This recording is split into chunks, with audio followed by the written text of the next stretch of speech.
You're listening to the Superpower Podcast, Superpower Kids Edition, where author, philanthropist, and Superpower Kids founder Neva Recla inspires kids to discover their superpowers and change the world. Hi everyone, this is your superpowered kid, Neva Recla, and I'm so excited for today's interview. We are talking about tips for future CEOs.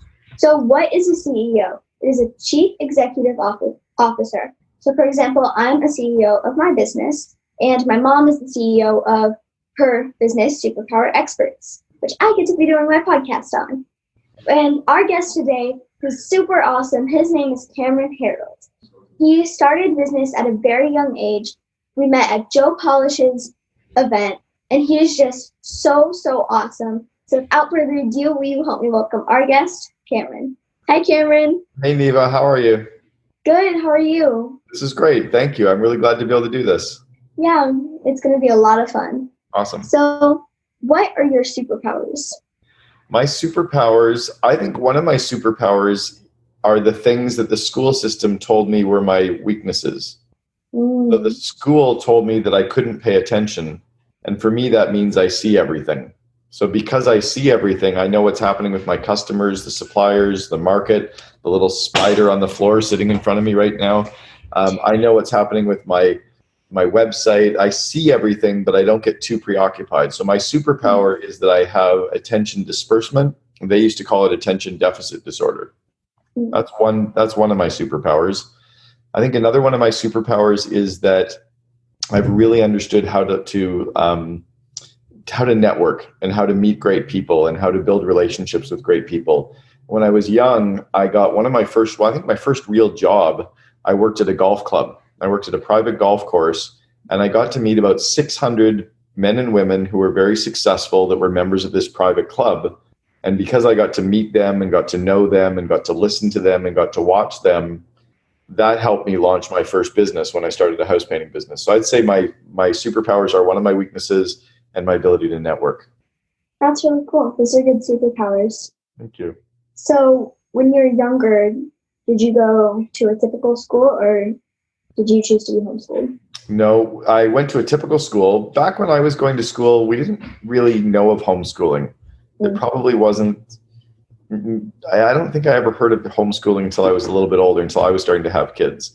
But I went to a typical school. I moved to 6 different schools in 9 years. And are you leaving? Yeah. I want to say goodbye to my son who's going away to university. So you're going to have to give me 2 seconds. Okay. My kids are important to me too. Hang on. Who are you? Hey. My phone okay? Yeah. Bye, bud. My son's going back to university and I'm not going to see him until Christmas time. So, so what was the question? So another question is, yeah, so I went to a real school, a typical school. I went to 6 different schools in 9 years. I never felt like I fit in. I didn't do very well in school. I was always getting 62%, 65%. I would study really hard and then I would get poor grades. But I always had these entrepreneur ideas. I was always buying things and selling things and trading things. And I just saw things differently. And I knew in my head that I was smart, but the teachers kept telling me I was stupid because my grades weren't very good. Yeah. So I'm homeschooled, but I used to go to school, and I don't remember a whole lot of it, but I remember I went to the 2 schools, and the first one, it just really wasn't for me, and it felt a little bit like too challenging for me. And then the second school was a bilingual school, and it was not very fun. It was kind of like training to go to prison, to be honest, because you couldn't speak. Bubbles in your mouth, hands behind your back when you had to walk. You had to go up against the wall. You had to ring the bell to go to the bathroom, and you had to like march whenever you walked anywhere as a group. That's hardcore. And so I lasted a day and a half there. Like the second day, I was in the parking lot crying. Yeah. And then my parents decided, nope, we're not going back. So I enjoyed being homeschooled, and it's kind of cool how you were able to see how school isn't for everyone. you know. Well, and I think we also have a lot more access to information than we had when I was younger. When I was growing up, we just had the encyclopedia. You know, we had 12 books, and all of the information in the whole world was supposed to be in these 12 books. And now we have the internet, and we can learn so much, and we can connect with other people, and we can talk. Look, you and I are in different countries right now talking over video to each other. Mm-hmm. We didn't have that ability when I was younger. It's pretty amazing now. Yeah, it is. It's cool seeing how social media works and seeing how it can connect to people with people. And for example, my best friend, Alana, lives in England. And so she'll come out off a little bit and then we'll visit each other and stuff. But then besides that, like, we can't really text each other. And so we use Instagram. And that's our way of communication. Yeah. And so it's cool seeing how, like, it's kind of advanced, even though it's been around with me. It's cool kind of knowing how much we can do with it. I think it's interesting as well watching how with social media and with technology and with videos that people can collaborate with each other to solve problems and to work on projects together, where we used to have to be in one office or one school or one city. Now you can be anywhere in the world and have teams and employees and suppliers and customers anywhere, and we can all connect remotely, which is pretty powerful. Exactly.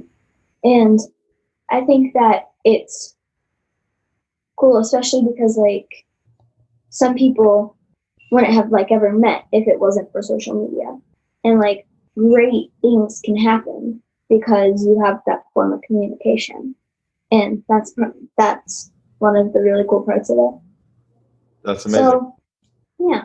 So before we wrap up, or go into the break, what are your tips for people or kids who want to become future CEOs? My tips for kids that want to become future CEOs would be to remember that as you get older, every adult is just a kid trapped in an adult body. That every adult is nervous, every adult is shy, every adult is scared, every adult is worried, that we still have a lot of the same worries that kids do, but we just look older. Secondly, to remember that you really, really, really, if you keep it simple, it will grow. Like, business isn't complicated. Have a good product, take care of your employee, take care of your customers, charge enough money that you can make enough money, and keep doing those things. Business is pretty simple. I think we really often overcomplicate things. Yeah. And I think that's great advice, especially since, like, in business, like you said, it is really simple, except sometimes we just kind of, like, we over-exaggerate it, and so then it's challenging. And I think it's cool being able, especially as a kid in business, it's cool being able to see how simple it is. And that kind of shows me that anybody can do it. Because, like, there's quite a few entrepreneurs out there who started at a very young age. And especially as a kid, when you're still trying to figure out your entire world, business is kind of like a fun way to go about things, you know? Yeah, it's a great way to learn as well. You do business ventures and you learn a lot of things. I did a TED Talk 10 years ago about raising kids as entrepreneurs, and it's all about all the little businesses that I ran as a child and all the business lessons that I learned from. And those lessons still stick with me today. Yeah, that's really cool. So we have to wrap up a little bit before we take a break. So where can people go to find out more about you? To find out more about me, they can go to my main website, CameronHerold.com. And then they can also go and get all of my books on Amazon or Audible. Awesome. Definitely go check him out because Cameron is so, so awesome. We've been talking with Cameron Herold about tips for future CEOs. We'll be right back. Hello, everyone. This is Tonya Dawn Recla, Executive Director of Superpower Experts, and we want to thank each of you for making Superpower Up the #1 podcast network for personal development and spiritual growth. Because people like you have the courage to say that mindfulness, healthy living, disrupting reality, the pursuit of consciousness, responsible entrepreneurship, and radical parenting matter, we now amass over 1 million downloads monthly in more than 90 countries. Our numbers keep growing because there are far more people willing to live divergently than mass media wants to acknowledge. For you, the change makers, the light bearers, the way showers, we say thank you. If you're ready to take the next step in your evolution, go now to superpowerexperts.com and take the superpower quiz. And as Neva Lee Recla, our youngest podcaster, likes to remind us, remember, we all have superpowers and we can change the world. Okay, we're back and we've been talking with Cameron Herold about tips for future CEOs. So Cameron, last time I think, how long ago was it that we met at Joe's event? I think it might have been maybe a year ago, maybe about a year ago, probably. About a year ago, and my book wasn't out yet. And I was talking about it, and I went on stage and I talked a little bit about it. And I wanted to show you that it is out now. Nice. Let's see. And I got quite a few amazing Called people. When Pigs Fly? Yeah. That's amazing. And yeah. So I wanted to show you that because I'm very proud of it. You know, it took almost 3 years. So about the book, what's your advice for kids who want to become authors? And what were your challenges? So for kids that want to become authors, I would think that it would start with thinking about what's your core story, what's the core lesson or the core message that you want to get across in the book, and then maybe kind of draw like a line on a page. And can you start low and bring us high, and can you take us through a little bit of a journey? And I would try to plot different thoughts or ideas of your story on that line, because you want to kind of raise people's energy level up and then leave them with the core message. You know, what's the core message or the core theme or the core idea that you're trying to give them? I think that's really good advice, because also as an author, it's sometimes challenging because you'll be writing and then you'll just like run out of ideas on what to write about. And then you just kind of have to think about it. And you have to think about, well, it also depends if you are writing a fictional story or a non-fictional story. And so it depends on, are you working on something that happened in real life and something that happened in your life, or just completely making something up? Yep. And so, yeah, and it's challenging because like even though you're really creative, sometimes you kind of just run out of your creative juices. So my advice also is to like take time on it, because again, my book did not come easily, but it's out. And so it's also being patient, which is really important. You've got 5 stars on your book on Amazon too, so congratulations, you're doing really well. Oh, thank you so much. So but then once it's out, you will be so, so proud. So what were you like as a kid? Like, you talked a little bit about it, but what were you really like? I was pretty serious. I was thinking a lot. I think I spent a lot of time thinking, and I probably worried too much. But I thought a lot. I did a lot of sports. I was into skiing and tennis and golf. I did a lot of those. Really liked spending time with my family. My parents were around all my sports, and I loved that. I was an older brother. I had a younger brother and a younger sister. But I think I did a lot of reading, a lot of playing outdoors, a lot of sports. That's cool. Yeah. So I saw that you, at the age of 18, you had already had 14 small businesses. Yep. So, and that's really impressive. How old were you when you first really started business? My first little business, I was 7 years old. And back in those days, you could take coat hangers and bring them to the dry cleaner, and the dry cleaner would pay you a recycling fee. So I went door to door in the neighborhood asking people for their coat hangers, and they gave me all their coat hangers. And then I got my mom to drive me to the dry cleaner, and I got paid 3.5 cents for every coat hanger that I gave them. That's cool. Yeah, so that was like my first recycling business. That's really cool. So what would you say to someone who's out there, and even if they're an adult, and they're trying to figure out maybe what their business would look like, or how they could even start one, or what even the possibilities are? What would you say to them? I would make sure that if you're starting a business, to just give yourself some experience or to give yourself a little bit of money. It's different from starting a business where you're going to quit your job and you're going to build your whole career around it. So think about, what level are you going to build this business to? Right? What's it going to look like maybe in a year or 2 years or 3 years? and then try to write down all of your notes along the way. Just take a simple notepad and just keep writing down your notes in a notebook. And you might have notes about marketing or notes about production or notes about sales. Just keep making those notes and scratching out the old notes, and all of a sudden you'll begin to develop your own systems, your own formula.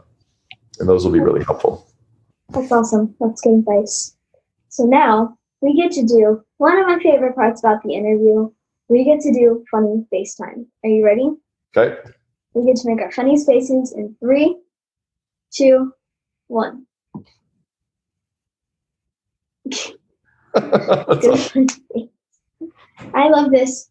I love that part because I've had some really awesome people on my show, but sometimes they're really stuck in like business, and so when I get them to do funny FaceTime, that's one of my favorite moments. I think that's amazing, because the reality is none of us are getting out of this alive. We're all going to die, and this is just what we do for fun, or to make money. So I think funny FaceTime is probably the best thing I've ever had anyone on an interview do ever. Yeah, and it's a lot of fun too, and especially when people come on and they're a little bit nervous, and then you get them to do it. It's a lot of fun.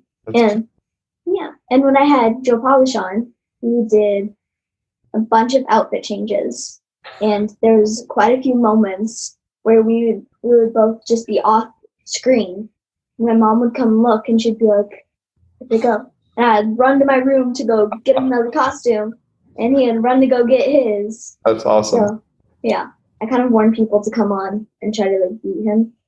And try to beat Joe? I don't think it's possible to beat Joe. Joe's upstairs. Joe's upstairs at my house right now. He's getting ready for a meeting. That's cool. Yeah.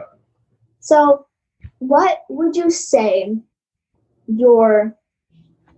what's your favorite part about being an entrepreneur?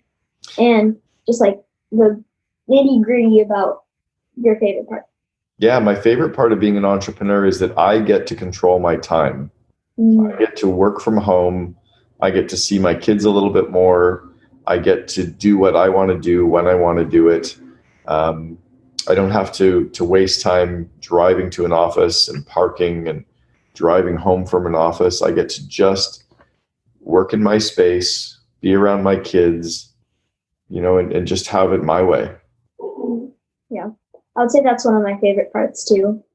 And especially for me, being an entrepreneur and especially being homeschooled is one for me. I get to sleep in. Unless we have like a meeting early that morning, like I get to sleep in. And so I'm on my own schedule, and I know, all right, if I sleep until 10:30 today, I may not have a whole lot of time to get all my work done. But then that's just a choice. And also, you get to be comfy. You don't have to wear work clothes or school clothes, and all you have to do is wear your robe and go curl up on your couch, do your work, and then go to sleep. Do you work better at nights then than you do in the mornings? Ooh, I'd say I'm an afternoon person. Yeah, and so I don't like to do a whole lot during the day. So it also depends on how well I slept that night. And so if I didn't sleep really well and I woke up at 8:30, I'm probably not going to want to do work unless I take a nap, and then I'll probably be good. But then I'm like right around 12:30 noon is when I can just like grab my tea, and do it, because I don't like mornings. I'm very much not a morning person, but then I don't like staying up late. And even though I can, I just don't, because I get way too tired way too quickly. I hear you. Yeah. Sometimes what works for me is getting a little bit of exercise in the morning, and that kind of boosts my start. So I walk my dog every day for 20 minutes. That works. So, and I bring my phone. I don't play on it or anything. I'll bring it, but I'll check what time did I leave and what time do I need to come back, and we'll walk for just 20 minutes. And then since like I'm out of my pajamas and I'm finally like in that mindset of active, I can get my work done quickly. Or even if I've done an interview or a meeting that day, it's enough of a boost. Awesome. That's cool. Yeah. So before we wrap up, we get to do something super fun called Super Neva questions. Are you ready? I'm ready. All right. I'm going to ask you a bunch of questions as fast as I can. You're going to answer them as fast as you can. Got it. All right. What's your favorite color? Blue. Favorite animal? Unicorns. Ooh. If you could have a pet dragon or a pet unicorn, what would you choose? Pet unicorn for sure. If you could be the tallest person in the world or the shortest person in the world, what would you choose? Shortest. I've already been tall.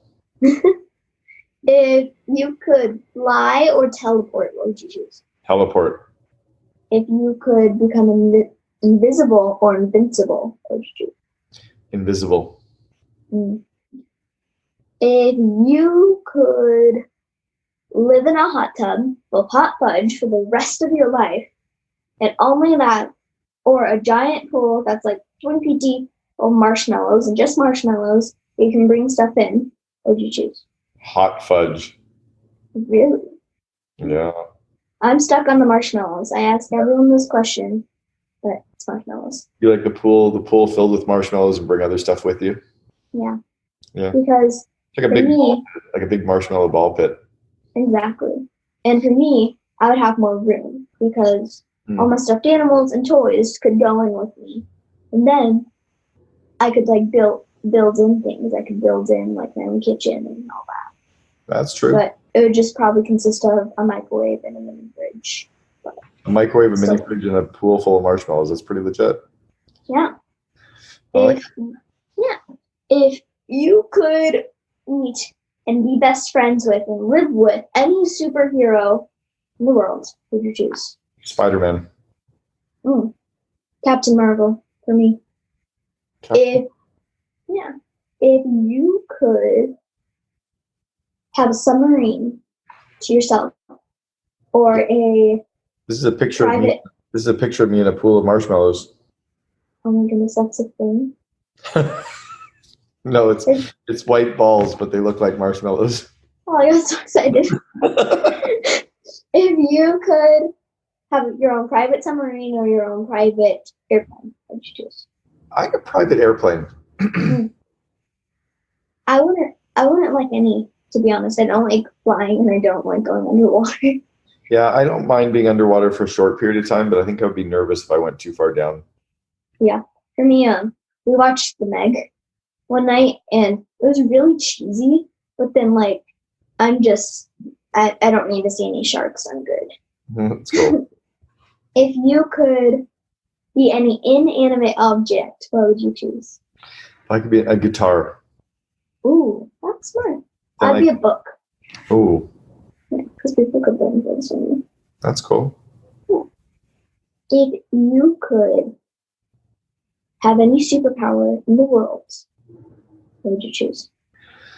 Any superpower in the world, what would I choose? Probably to climb things, to climb walls. I think that'd be kind of cool. If you could be any villain, just from like Disney or comic books, who would you be? A villain. Gosh, I don't really know if I like the villains. Who is the Silver Surfer? The guy who like got to fly on a surfboard. I don't know. I think he's like might be like in Batman, and he got to fly around on a surfboard. That would be kind of cool. Ooh, that would be cool. I wouldn't want to be a villain in general. If you could have any strange pet in the world besides a unicorn, what would you choose? Any strange pet in the world besides you? I think a monkey. Ooh, that's smart. These would be fun. Yeah. They'd I make thought about a monkey, but then you'd have to potty train. So. Well, I'd get someone else to potty train the monkey. Again, I would choose a dragon. That's me. Yeah. So, do you have any last advice before we wrap up? Yeah, I think that you have it figured out because I think you understand that it's also about having fun. Mm-hmm. And I think that if we take ourselves so seriously, we have fun along the way, that's the point. So I think the advice is to always remember that little kid in us and let that little kid out. I like that. And the biggest compliment I could ever give someone is, you remind me of a kid. And it is very true with you, because I appreciate it when I see anybody in business and they don't take it too serious and they get to have fun. That's a really wonderful compliment. Thank you. Yeah, thank you so much for coming on. Can you remind our guests one last time where they can go to find out more about you?